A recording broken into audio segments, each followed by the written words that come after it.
Muy buenas a todos, tenemos el día de hoy una nueva clase virtual del curso de literatura que corresponde al área de comunicación.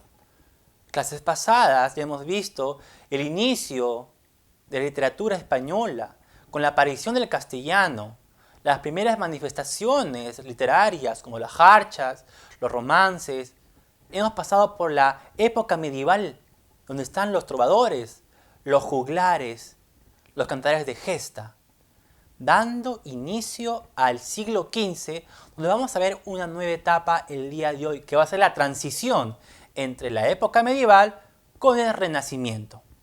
No sin antes comenzar diciendo que tienen que seguir mandando sus tareitas al correo electrónico que ya saben, adjuntando una fotografía de ustedes atendiendo la clase para así verificar que están tomando sus apuntes, ya que cada clase se hace un resumen en el cuaderno y se manda la fotografía de la actividad con la fotografía de ustedes atendiendo la clase.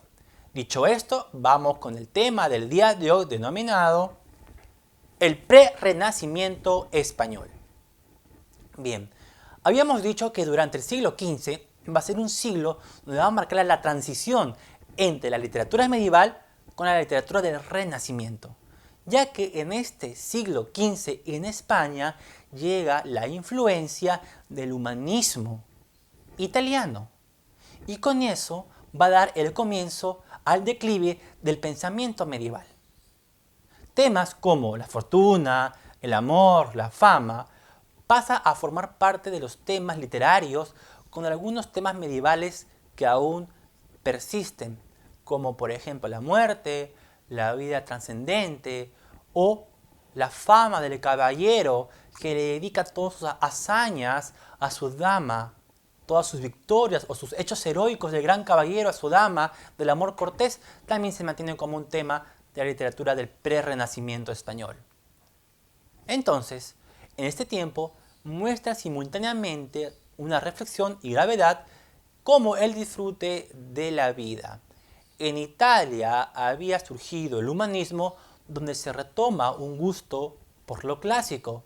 Autores como Dante Alighieri, Petrarca o Giovanni Boccaccio van a ser una influencia notable para la literatura posterior. Esto coincide con que ahora el conocimiento no está solo restringido para el clero o el clérigo. Hay una clase noble de burgueses notables interesados en la cultura sin un fin doctrinal, sino que hay gente que se le va a encomendar la cultura, ya no va a estar muy pegada a la religión.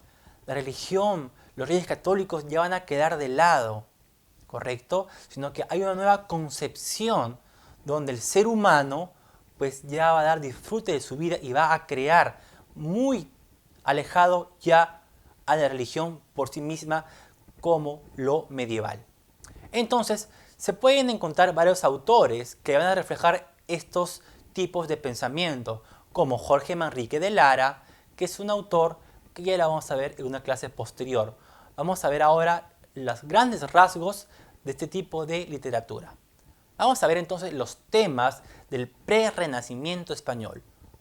Evidentemente, un tema latente será la muerte. La muerte que a todos alcanza y a nadie iguala. ¿Por qué? Porque la muerte es considerada como fatal destino de todos los seres humanos. Alcanza a todos y a todos iguala. Entonces la muerte es uno de los puntos temáticos de esta literatura que va a dar paso de la muerte a la fama. La fama es otro tema. La fama entonces es considerada como el modo de vencer a la propia muerte. Único rastro valioso del hombre puede dejar después de su desaparición definitiva. ¿Por qué la fama dice que puede vencer a la muerte?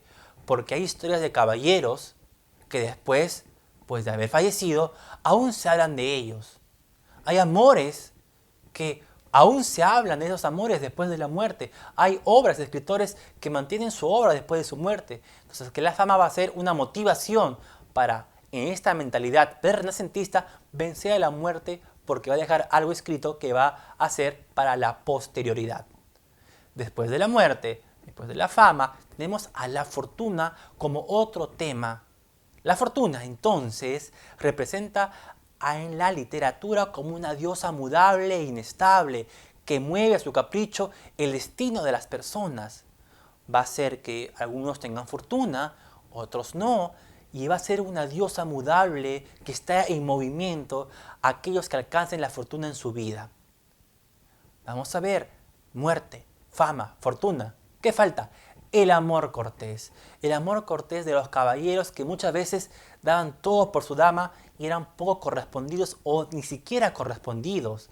Entonces, este amor cortés es la concepción particular en la que la amada resulta siempre inalcanzable y el enamorado se muestra humilde, servidor de su amada, donde muchas veces no espera ninguna recompensa, tan solamente amar a su amada y dedicarle toda su caballerosidad en su amorío.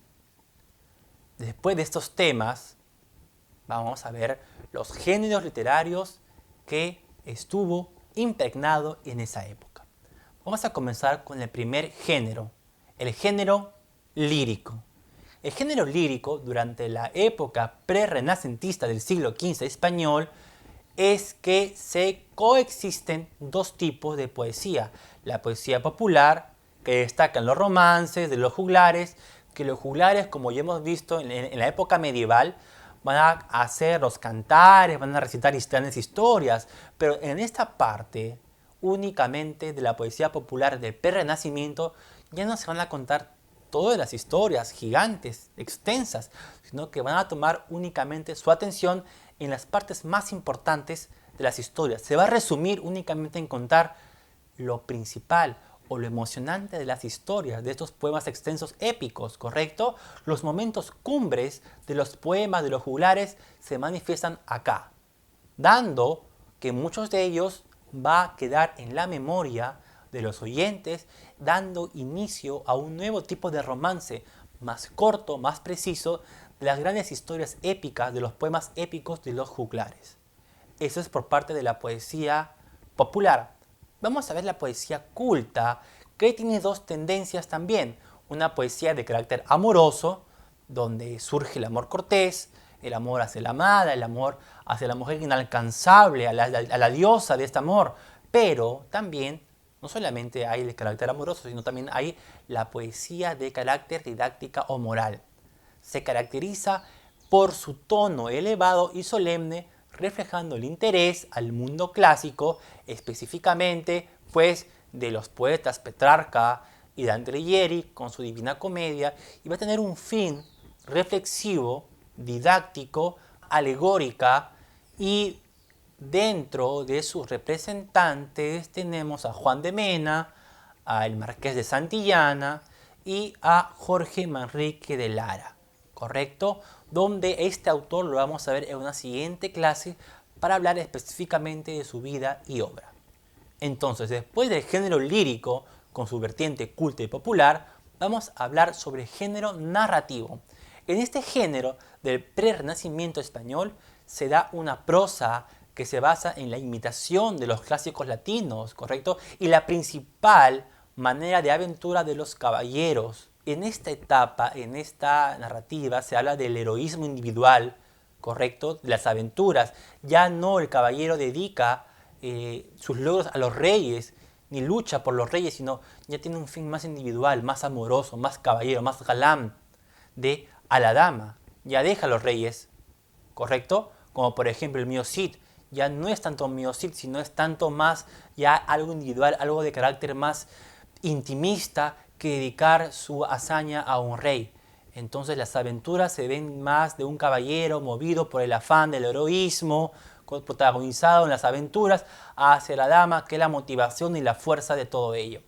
Tenemos entonces una obra muy representativa escrita por Garcí Rodríguez de Montalvo, que lo escribe en Zaragoza, que es la obra cumbre de esta narrativa prerrenacentista, que es Amadís de Gaula. Es uno de los libros más importantes de la caballería del prerrenacimiento español, ya que es el más famoso no solamente por su historia de gran caballero, sino porque Miguel de Cervantes Saavedra, en su obra El ingenioso hidalgo Don Quijote de la Mancha, lo considera en su obra El Quijote como el mejor libro de los que se ha escrito sobre caballería. vemos la importancia de Amadís de Gaula. Y finalmente tenemos como el último género al género teatral, que no es un género muy escrito durante esta época, no hay mucha representación, pero sí va a estar ligado a la religiosidad, ¿correcto? Entonces el teatro en la producción medieval es muy reducida, se limita a escenas religiosas y el primer autor que se le caracteriza como dramático a el primer escritor posiblemente Gómez Manrique, autor de la representación del nacimiento de nuestro Señor, donde ya se le ve ahí una concepción aún medieval. Pero durante el final del siglo XV aparece Fernando de Rojas con su obra La Celestina, que va a dar así un punto final a la época del Renacimiento, ya que esta obra va a rozar mucho con lo del Renacimiento propiamente dicho, que se le pidió que esa obra lo lean para el mes de abril del plan lector para terceros de secundaria. Bien, entonces ya hemos hablado pues, de los temas, de los géneros y de la concepción del Renacimiento durante todo el siglo XV.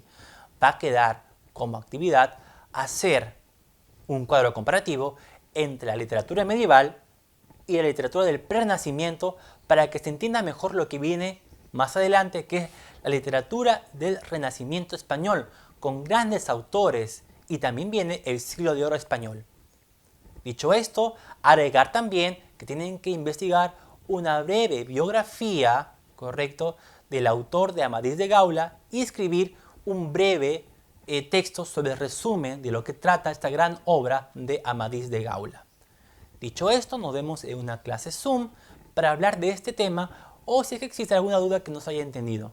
Nos vemos eventualmente en una nueva clase virtual. Chao, chao, chao, chao, chao, chao.